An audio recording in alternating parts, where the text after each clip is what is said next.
E aí, pessoal, bem-vindos de volta. Professor, entendi não, internalizar as externalidades, que diabo é isso? Vocação redistributiva do direito ambiental? Meus amigos, vamos pensar um pouco na seguinte situação. Imagine o sujeito que ele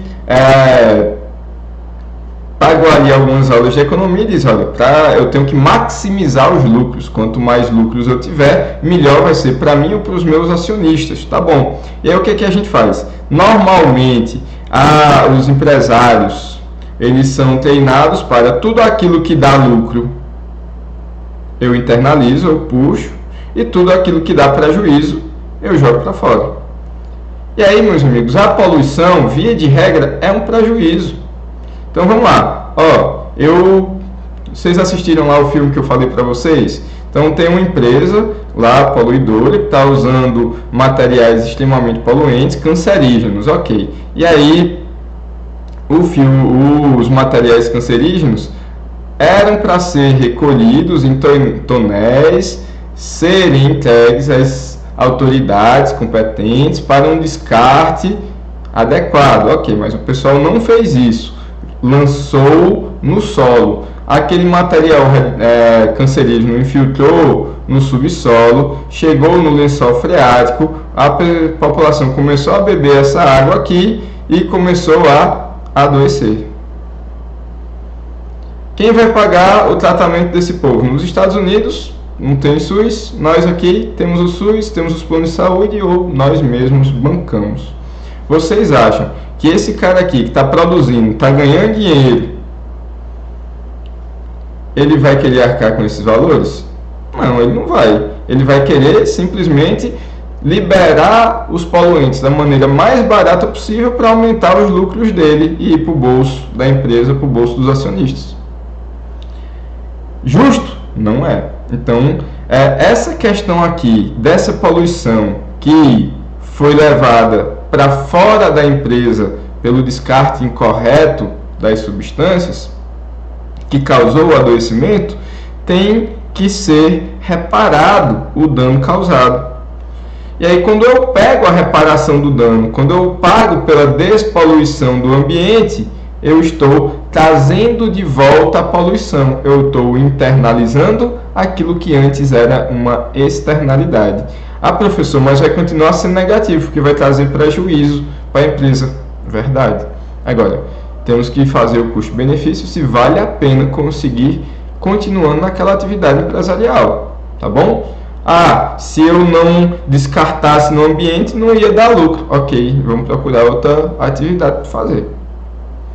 O que não pode é a gente ganhar em detrimento da saúde da população, tá bom?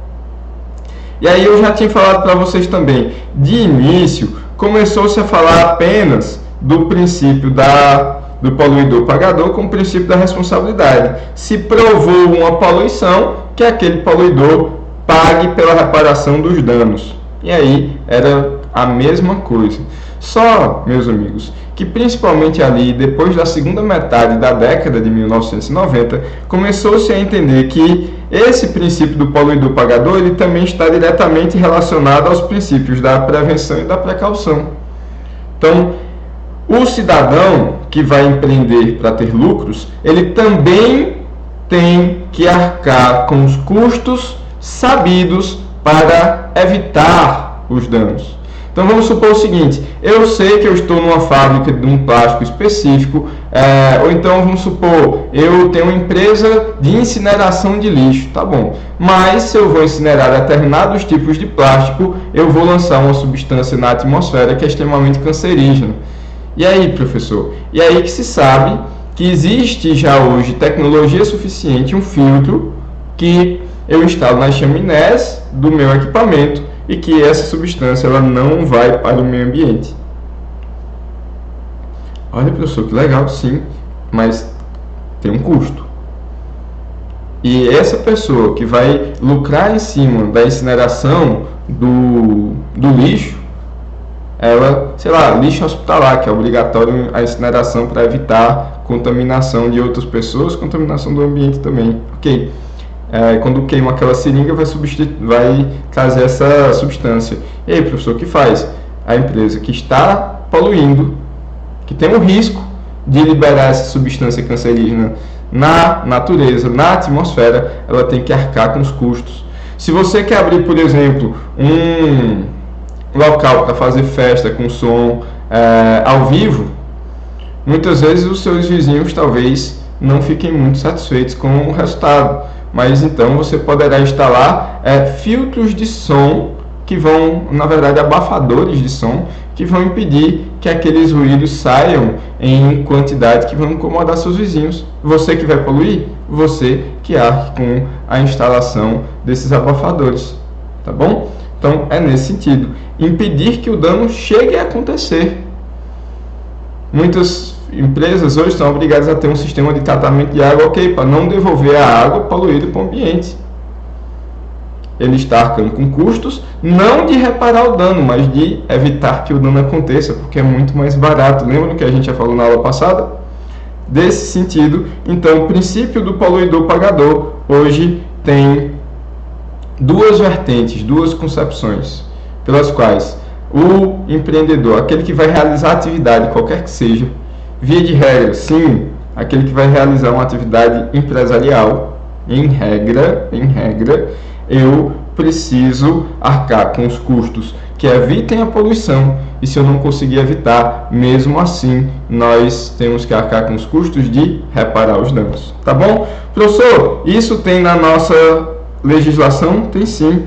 Lei 6938, artigo 4º, inciso 7, já vai mais ou menos nesse sentido, apesar de não chamar princípio do poluidor-pagador. E aí, pessoal, nós temos um segundo princípio, que é desdobramento direto do princípio do poluidor-pagador, que é o princípio do usuário-pagador.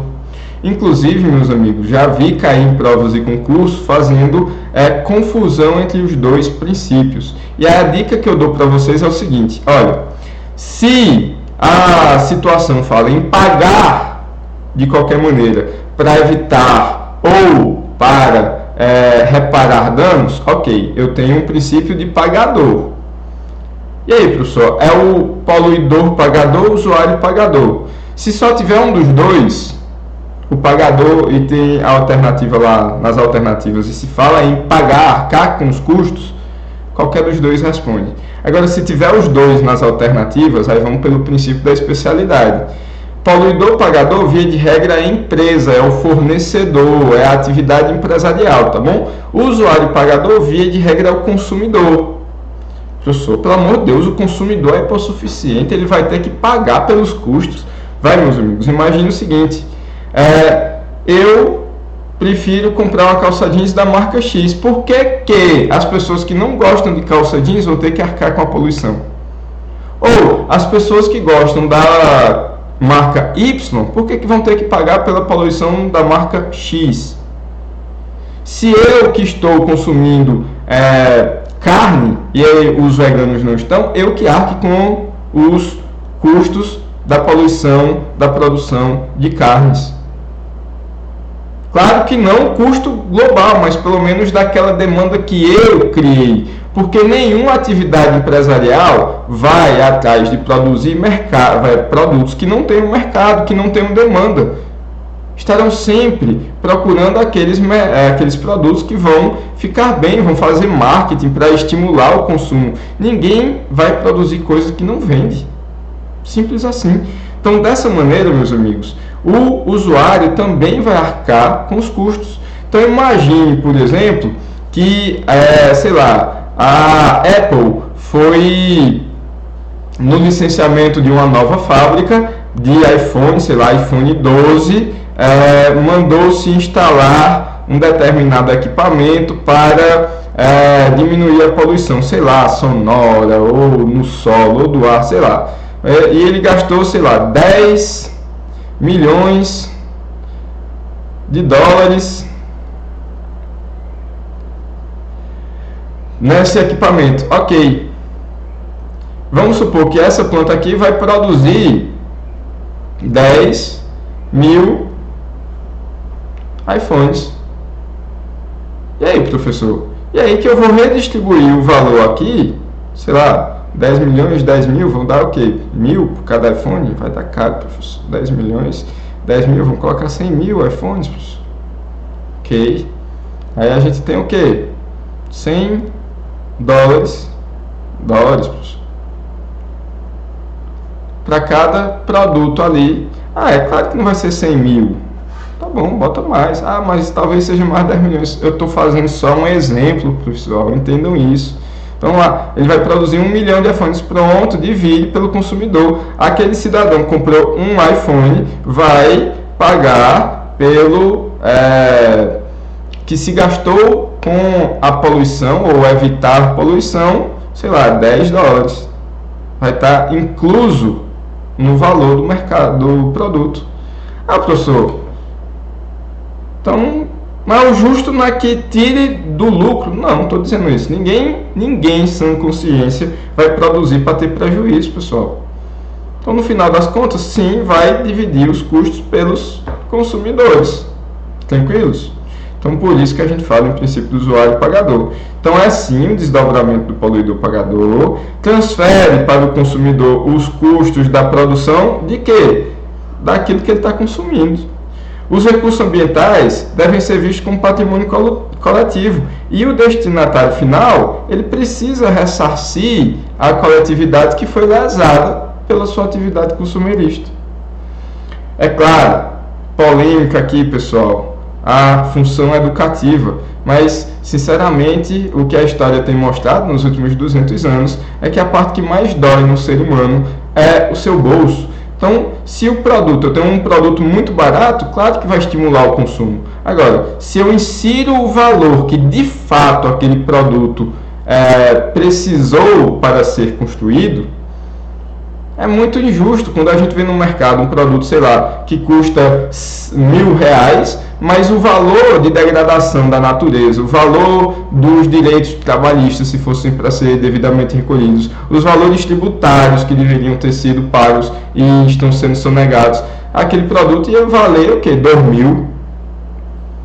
No final das contas, quem vai pagar por isso somos nós, outros consumidores, que vamos ter que ter plano de saúde para tratar nossas doenças, que vamos ter que pagar altas cargas tributárias em outras formas de imposto para compensar as sonegações. Somos nós que vamos ter que pagar pelos prejuízos causados por alguém que está tendo lucro. Então não é justo. De novo, socializar prejuízo já basta, já deu. Cada um que arque com aquilo que deu causa. E é esse princípio também, pessoal, que dá substrato para a cobrança de taxas pelo uso de recursos naturais. Então, é basicamente o substrato do princípio ou do direito ambiental tributário. Olha, a taxa de esgoto, a taxa de água. Ah, professor, mas a água não é de todo mundo? Por que vão cobrar a água quando chegar para mim? Por que vão cobrar? Muito se fala ali, mas é pelo uso dos canos, dos investimentos que deve ser feito. Mas sim, pessoal, lembre, aquela água ali é de todo mundo, inclusive das futuras gerações. E nós estamos nos apoderando. Claro que nós temos direito de sobreviver, de existir, mas nós também temos que ressarcir a natureza e a coletividade da qual esse ambiente equilibrado é direito difuso, da qual ele é direito difuso, pelo nosso uso, tá bom? Pessoal, estendi bastante, foram quase 4 minutos a mais, mas demos um passo importante na sequência da disciplina. Até já!